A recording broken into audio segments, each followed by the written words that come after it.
in Buffalo, they had found a new nemesis, a rival who would push Rick James for the rest of his life, the artist known simply as Prince.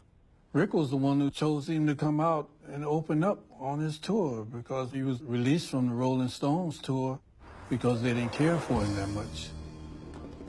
Rick came to the band and asked, "What you think about Prince?" Rick's thing was, when he was coming out, there was no Prince.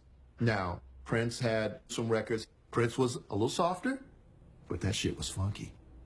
And that shit was completely different because a lot of white audiences came out to see Prince. And Rick was smart enough to realize that. Like, okay, then we need to have this little kid on tour with us. This was his very first black tour. Black audiences loved Rick from the get-go. Different from Prince. The first time we met him, he was in Dallas. And we found out that he was going to be opening and whatnot, and Rick said, "Here he comes." And I'm looking. And he comes in, and I'm still fucking looking. Where is he?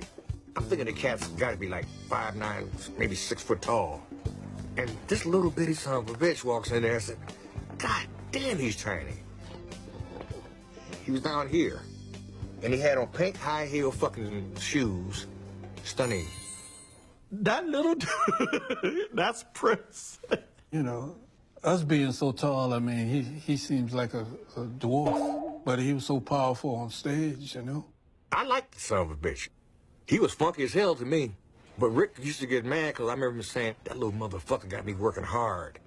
Because he was a bad little motherfucker, man. He was funky. Every show, Rick was on the side of the stage watching Prince. Prince was on the side of the stage watching Rick. They both understood where this shit was about to go. I think Prince, if he was in this room, God bless his soul, he would say it. Prince would do his show, and then we'd do ours. And 9 times out of 10, when we got finished with our show, people forgot who the fuck the opening act was. We used to kick his little ass every motherfucking night.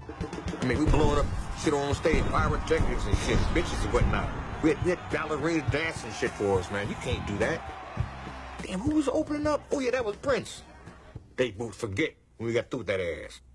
Prince would push Rick to step up his game in more ways than one. Rick told me when I became one of the background singers that he was starting a female group. Joanne McDuffie was a part-time jazz singer and part-time record store clerk when she met Rick James back in their hometown of Buffalo.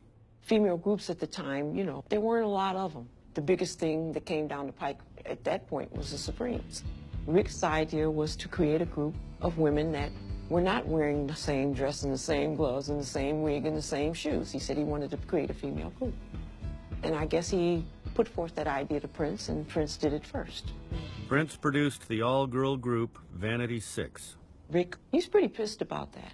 But anyway, I became lead singer for the group that he produced, the Mary Jane Girls.